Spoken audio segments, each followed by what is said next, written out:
My best friend from childhood invited me to her wedding but forgot to assign me a seat. I spent the night alone in a separate room.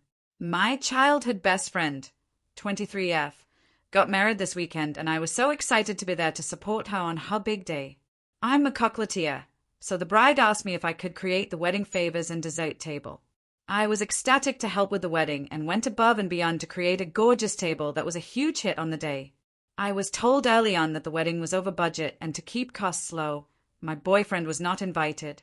I was extremely understanding and even reduced my rates for the suite table as my present to the couple.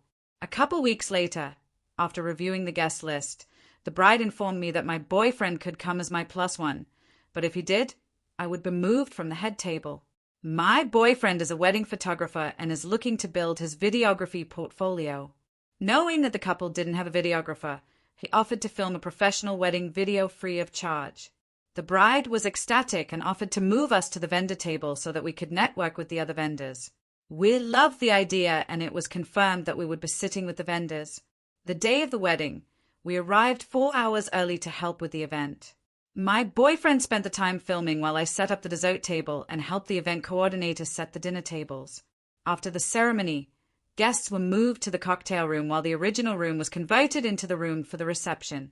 While helping convert the room, I noticed that our names were not on the seating chart. I asked the event coordinator where we would be sitting and she said, "Good question," and left to find out. She came back to say that there was no vendor table and that if we were staying for dinner, my boyfriend and I would have to sit in a separate room as we were not on the list. The room was closed off from the reception, so we couldn't hear or see anything, let alone talk to anybody. I told the event coordinator that we were in fact guests and that we should be moved into the reception room. The event coordinator herself was seated at one of the tables in the room. I told her I was a longtime friend of the bride and even originally meant to be seated at the head table. However, the event coordinator said she couldn't do anything about it. I approached the bride to explain the situation. She mentioned that it was definitely a mix-up and that we should be in the room.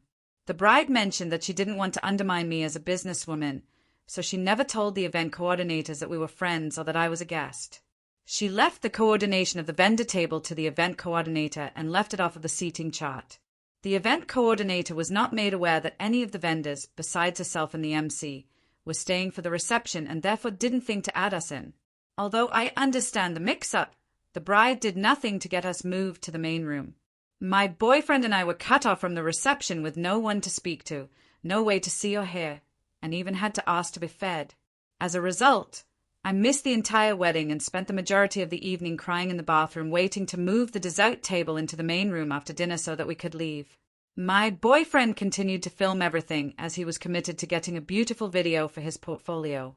The next morning I emailed the bride about the experience. She apologized profusely and said she was scatterbrained on the day and didn't think to do anything about it. She feels extremely guilty and would still like to be friends. I would like to forgive her, but I am still extremely hurt. Update: the 20th of February, 2023. After reading everyone's responses and doing some reflecting, I've come to the conclusion that she's not my friend. Our relationship in the past few months has mostly consisted of her blowing me off and me interpreting it as though she was busy.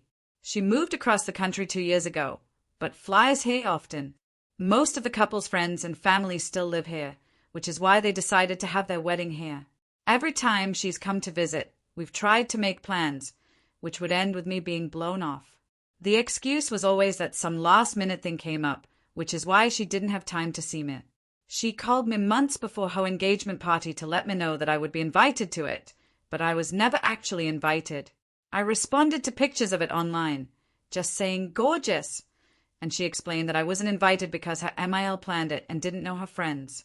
Moral of the story: the only time I've seen her within the past year was to do a free tasting for her wedding after she mentioned that she would not finalize her order without a tasting. We had plans to meet up the same week of the tasting, which she blew. I reread her apologetic email and interpreted it differently the second time. The email mainly followed the structure of excuse, but that's not an excuse. In one section, she wrote that although she would still like to be friends, she understands that I may not want to, and that's fine. To me, it seemed as though she was saying she wouldn't care if we were to no longer be friends.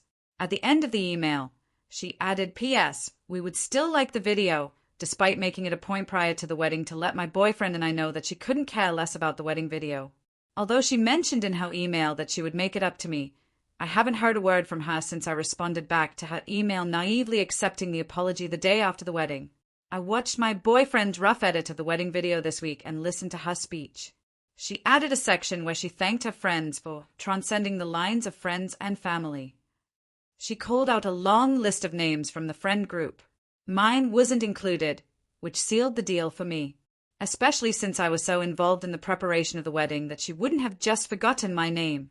Moving forward, I will be a lot more cautious with my circle, and I'll definitely be more strict with doing business with friends. No more paying out of pocket. My boyfriend has agreed to not go out of his way to send her the video. If she asks for it, he will send a link to a shortened version on his website. I couldn't convince him to add a watermark, although that was my favorite solution. Thanks everyone for your recommendations. So, we'll see if she comes around in a month or so. I will definitely not be reaching out.